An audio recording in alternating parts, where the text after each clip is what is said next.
जहां पूरे भारत भर में कोरोना के चलते लॉकडाउन प्रभावी किया गया था, लेकिन उस दौरान भी कुछ आवश्यक एवं मूलभूत सुविधाएं वाली चीजें सरकार के द्वारा लगातार जारी रखी गई हैं, जिसके क्रम में आय जाति निवास प्रमाण पत्र एवं विभिन्न प्रकार के प्रमाण पत्रों का निर्गत किया जाना सुनिश्चित रहा है। जिसके क्रम में आज हम बात करते हैं जनपद बाराबंकी में ई डिस्ट्रिक्ट मैनेजर पद पर कार्यरत श्री धर्मेंद्र उपाध्याय से। आइए जानते हैं इनसे कि कैसे कैसे आय जाति और निवास के बारे में जानकारी की जा सकती है और कैसे इसको सुविधानुसार प्राप्त किया जा सकता है। Dharmendra Upadhyay ji, the Indian opinion में आपका बहुत बहुत स्वागत है। और हम आपसे ये जानना चाहते हैं कि वर्तमान समय में सरकार के द्वारा आय जाति निवास एवं अन्य प्रमाण पत्रों के संबंध में क्या कार्यवाही की जा रही है और इसको कितनी जल्दी शीघ्र से निर्गत करने की क्या कार्यवाही की जा रही है। धन्यवाद। द इंडियन ओपिनियन का मैं शुक्रिया अदा करता हूं कि आपने मुझे मौका दिया बोलने का। जैसे कि ई डिस्ट्रिक्ट पोर्टल के माध्यम से आम जनमानस को उनके द्वार के समीप शासकीय सेवाएं उपलब्ध कराने का संकल्प अपने सरकार का है और उसी क्रम में, उसी के अनुपालन में हम लोगों के माध्यम से ऑनलाइन सेवाएं जो आम आदमी को दी जा रही हैं कि कोरोना काल में हाँ कुछ प्रभाव तो पड़ा है कि आम आदमी घर से निकल के पूरा जनसेवा केंद्र तक जाना या उस पर एप्लीकेशन अपनी जो सेवाएं लेनी उसको गवर्नमेंट की वो सेवाएं नहीं फीड कर पाया था। लेकिन हमने प्रयास किया है और शासन के दिशा निर्देशों के क्रम में, उनके अनुपालन में हम लोगों ने अप्रैल माह से ही इनको जनसेवा केंद्र को शासन के जो शासनादेश के अनुक्रम में उनको खोल दिया था और जनपद में लगभग 1128 जनसेवा केंद्र जो है सक्रिय हैं और सारे जनसेवा केंद्रों को कोविड-19 के निर्देशों का अनुपालन करने के आदेश देते हुए कि जो सोशल डिस्टेंसिंग मेंटेन करें, कोविड कोरोना काल में भीड़ भाड़ ना करें और उसी के क्रम में आम जनमानस को अपनी सेवाएं देते रहें। इस क्रम में जैसे कि मैंने अभी देख पा रहा हूँ, मैं पोर्टल के माध्यम से अभी देखा कि 1,11,373 एप्लीकेशन जो हैं अभी 3 माह में कोरोना काल पर ये हुआ है और निश्चित तौर पर ही इसका जो डिस्पोजल भी हमारे अधिकारियों के द्वारा किया गया है, इसमें लगभग 80,000 एप्लीकेशन का डिस्पोजल हो चुका है, जिससे कि ये हो रहा है कि ऑनलाइन एप्लीकेशंस का इस काल में कोविड-19 के काल में आ भी रही हैं और उनका डिस्पोजल भी समय से हो रहा है। जैसे कि हम लोगों ने पूरा प्रयास भी किया है कि जो आम जनमानस अपने आय जात निवास या खतौनी या जो भी सेवाओं से वो शासकीय सेवाएं हैं उससे एप्लीकेशन करता है तो उसको समयबद्ध तरीके से और समय अंतर्गत उसका निस्तारण हो जाए। दर्शकों को आप ये बताने का कष्ट करें कि जो आवेदन उनके द्वारा किया जाता है इसके लिए शासन के द्वारा क्या समय सीमा निर्धारित की गई है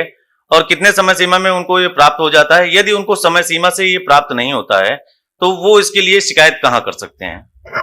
बिल्कुल, जैसे कि शासकीय सेवाओं के लिए जनहित गारंटी अधिनियम है और उस जनहित गारंटी अधिनियम के अंतर्गत ही उसको शासकीय सेवाएं जो आम जनमानस को उपलब्ध कराना है उसके लिए हम कटिबद्ध हैं और पूरा उस अधिनियम के अंतर्गत उनको सेवाएं उपलब्ध भी कराई जा रही हैं, उसका निस्तारण किया जा रहा है। जैसे आय जात निवास खतौनी के लिए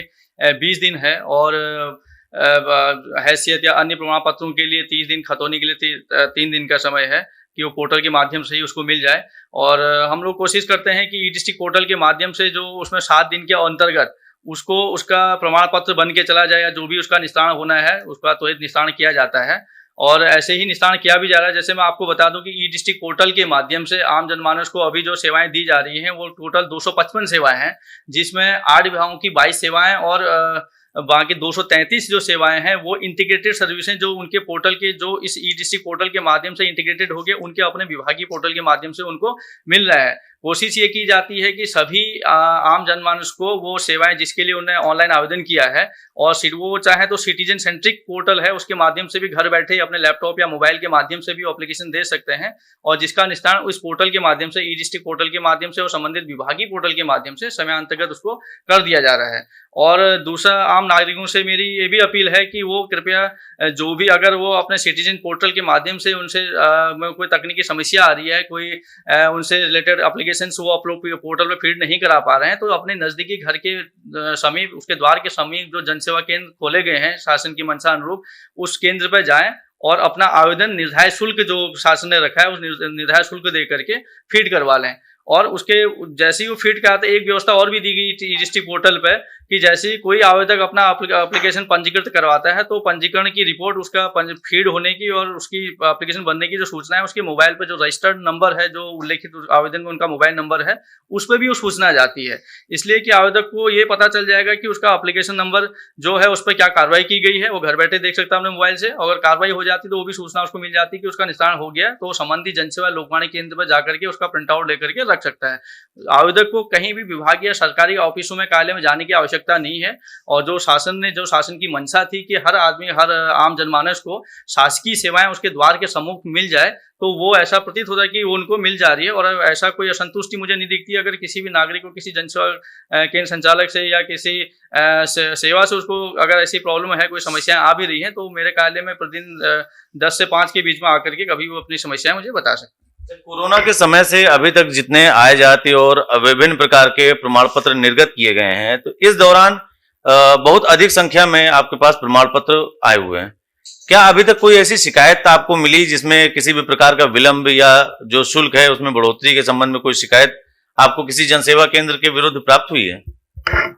ऐसा तो मेरे पास कोई संज्ञान में ऐसा नहीं आया कि लिखित में किसी ने नहीं दिया है। और दूसरा, मैं अभी जैसे शुल्क की बात आप कह रहे हैं कि जनसेवा केंद्र पे जो शुल्क है आय जा नियम, में बता दूं कि जो अभी हमारी CSC 2.0 योजना चल रही है और जो सितंबर 30 तक चलेगी, तो इसमें जो इसका शुल्क का प्रावधान है, आय जा निवास और अन्य सेवाओं के लिए 20 रुपये और खतौनी के लिए 30 रुपये का इसमें शुल्क निर्धारित शासन के स्तर से किया गया है। लेकिन इसमें अब मैं आपको जो CSC 3.0 योजना की मैं उसके बारे में बता दूं, उसको प्रकाश डालूं कि ये जो योजना 2.0 योजना थी सितंबर 30 तक अभी चलेगी। और सितंबर 30 के बाद 1 अक्टूबर से हमारे पास जनपद में या ऑल यूपी में 3.0 योजना प्रभावी हो जाएगी, जिसके क्रम में शासन ने इसका शुल्क बढ़ा करके 30 रुपये कर दिया है। जो 20 रुपये शुल्क था अब उसका 30 रुपये कर दिया है। और दूसरे DSP के लिए भी जो जनसेवा केंद्र संचालक थे, अभी तक ये जनसेवा केंद्र संचालक जनपद में एक DSP के अधीन हुआ करते थे और इसमें डिस्ट्रिक्ट सर्विस प्रोवाइडर एक होता था। अब हर ग्राम पंचायत पे 2-2 जनसेवा केंद्र खुलेंगे और उसके लिए 2-2 DSP डिस्ट्रिक्ट सर्विस प्रोवाइडर अधिकृत होंगे और उसकी ऑनलाइन प्रक्रिया, टेंडर की प्रक्रिया अभी प्रभावी है। और जो टेंडर प्रक्रिया पूर्ण होते ही शासन स्तर से 2 DSP का चयन किया जाएगा और वो हर ग्राम पंचायत पे 2-2 जनसेवा केंद्र खोलने के लिए कटिबद्ध रहेंगे। निसंदेह ग्राम स्तर एवं अन्य जगहों पर जनसेवा केंद्र खोले जाने का प्रावधान किया जा रहा है। जैसे कुछ लोग इच्छुक हों जनसेवा केंद्र के माध्यम से अपनी सेवाएं देने के लिए, तो इसकी क्या प्रक्रिया है, इसके बारे में हमारे दर्शकों को बता दें। इसकी प्रक्रिया ये है कि जनसेवा केंद्र संचालन करने के लिए उसके पास अभी तक जो DSP का था, इनका रूल्स रेगुलेशन थे, इनके द्वारा जो अवगत कराया गया था कि उनको कम से कम इंटरमीडिएट की क्वालिफिकेशन होनी चाहिए और उनके बाद 10x8 का एक दुकान होनी चाहिए या शॉप होनी चाहिए जिस पर कंप्यूटर इंफ्रास्ट्रक्चर हो, कंप्यूटर हो, प्रिंटर हो, स्कैनर हो, इंटरनेट कनेक्टिविटी हो। और उसको जो लोकवाणी या जनसेवा केंद्र संचालक होगा उसको कम से कम 3 माह का कंप्यूटर का डिप्लोमा उसके पास अवेलेबल होना चाहिए। अगर जो ये अर्हताएं रखता हो वो जनपद के DSP से, डिस्ट्रिक्ट सर्विस प्रोवाइडर से संपर्क कर सकता है और उसकी जो नियम शर्तें हैं उसको पूर्ण करके फॉर्म, जो उसका ऑनलाइन और ऑफलाइन उनका फॉर्मेट है, उस फॉर्मेट को फुल फिलअप करके उनके कार्यालय में जमा कर सकता है। और जमा करने के बाद उसको अर्हता की योग्य, जो अगर वो योग्य पाया जाता है तो उस स्तर पर, अगर उस गांव में जिस ग्राम पंचायत के लिए वो अप्लाई कर रहा है उस ग्राम पंचायत में अगर जनसेवा केंद्र या लोकवाणी केंद्र वैकेंट है, जनसेवा केंद्र ग्राम स्तर पर खोले जा रहे हैं और शहरी में जो प्रक्रिया थी वो लोकवाणी केंद्र के नाम से जाना जाता है, लेकिन वो भी आप DSP के अधीन ही है। बट उसमें उसको जो प्रक्रिया है उस प्रक्रिया में अगर नियम तो है तो जो उसके लिए संबंधित DSP के पास वो अपनी उसके लिए फॉर्म फीड करके सबमिट कर सकता है। इसमें कोई भी जनसेवा के उसके लिए जो भी इच्छुक हो वो अभी तो जो हमारे पास 30 सितंबर तक ये योजना 2.0 योजना चल रही है और 3.0 योजना के चलते ही जब हमारे हर ग्राम पंचायत में 2-2 जनसेवा केंद्र का प्रावधान होगा तो उस पर वो एक जनसेवा केंद्र पहले से ही खुला होगा, उसको प्राथमिकता मिलेगी, लेकिन जो सेकंड जनसेवा केंद्र खुलेगा उसके लिए वो अप्लाई कर सकते हैं। ऐसा कोई इंटीग्रेटेड नंबर या ऐसी कोई सुविधा जिस पर यदि आवेदक को बात करना चाहे तो क्या CUG नंबर या अथवा ऐसी कोई चीज उपलब्ध कराई गई है आपके विभाग के द्वारा? अभी तो जो आवेदक अगर बात करना चाहे तो मेरे मोबाइल नंबर पे मुझे कांटेक्ट कर सकते हैं, मेरा CUG नंबर भी है, उस पर कांटेक्ट कर सकते हैं मुझे।